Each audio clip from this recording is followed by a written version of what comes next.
You're listening to the N332 podcast brought to you by Mark Nolan's podcast.com and madblackcat.com.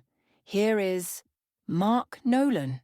Welcome back to another N332 Driving in Spain podcast.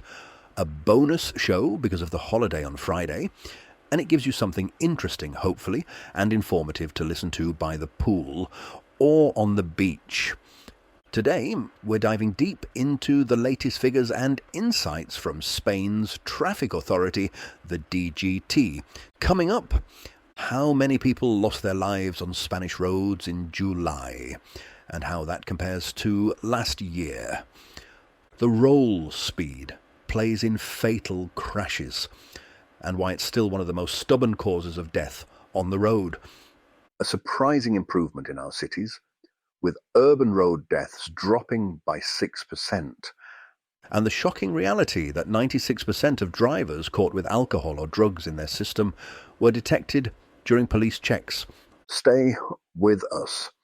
We've got the facts, the context, and the advice you need to stay safe. Let's start with the DGT's latest monthly report for July. According to the statistics, 112 people lost their lives in traffic incidents during the month, 5 fewer than in July of last year.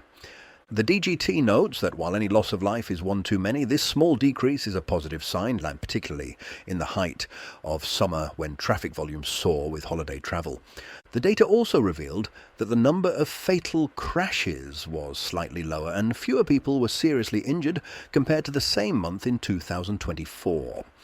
Motorcyclists and vulnerable road users still make up a significant portion of the victims, highlighting the ongoing need for targeted safety measures. And remember, July also saw increased police checks on key routes as part of Operation Summer, aimed at catching speeding, drink driving and mobile phone use at the wheel. And that brings us neatly to one of the DGT's most urgent concerns, speed. The DGT's annual review of fatal accidents has confirmed a sobering reality. In 2024, speed was a contributing factor in 1 out of every 4 deadly crashes on Spain's roads. The link between excess speed and fatal outcomes is undeniable. Higher speeds reduce reaction times, increase stopping distances, and make the force of impact much more severe, often the difference between a survivable collision and a fatal one. The report also shows that many of these speed-related fatalities occurred on conventional roads, those without central barriers, where speed limits are lower, but non-compliance remains high. It's worth noting that speed doesn't just affect the driver, it endangers everyone: passengers, other motorists, pedestrians, and cyclists.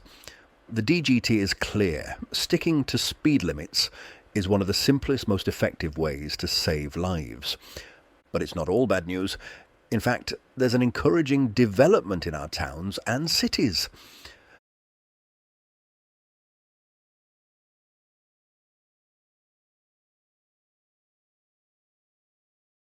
The DGT has reported a 6% drop in traffic fatalities within Spanish cities compared to the previous year. This improvement has been linked to several factors: the widespread implementation of new lower 30-kilometre-per-hour speed limits in urban areas, better pedestrian infrastructure, and more cycle-friendly street designs. For a future episode, authorities also point to improved compliance with crossing rules and growing public awareness of pedestrian priority zones. While challenges remain, particularly for motorcyclist safety in cities, the trend is encouraging and suggests that urban safety initiatives are working. Unfortunately, when it comes to impaired driving, the numbers tell a very different story. The latest DGT enforcement figures are alarming. In recent roadside checks, 96% of drivers who tested positive for alcohol or other drugs were detected during police controls, not following a crash, but during preventative checks. Over the course of the campaign, thousands of drivers were tested, and the vast majority of positive results were for drugs, with cannabis and cocaine leading the list. Alcohol offences, while fewer in number, still represent a serious risk, especially in rural areas and late at night. The message from the DGT is blunt. Police will continue these checks, and penalties are severe, including fines, licence points, and even prison sentences in the most serious cases. Driving under the influence isn't just illegal, It's reckless, selfish, and can destroy lives in seconds. That's all for this edition of the N332 Driving in Spain podcast.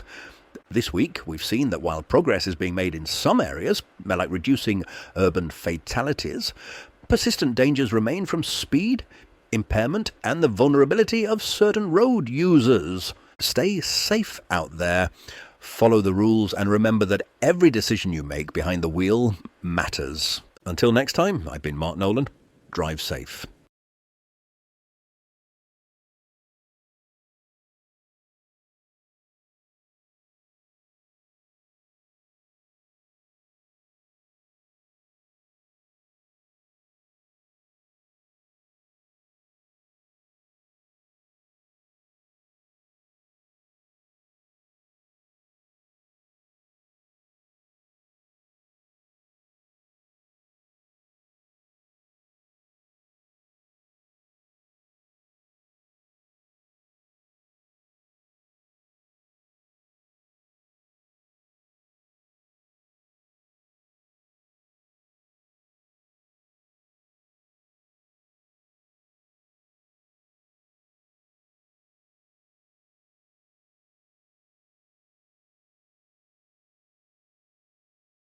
That was the N332 podcast, brought to you by marknolanspodcast.com and our producers, Mad Black Cat. You can subscribe to future episodes on your favourite podcast platform or visit the links on the website. Just Google us and you will find us.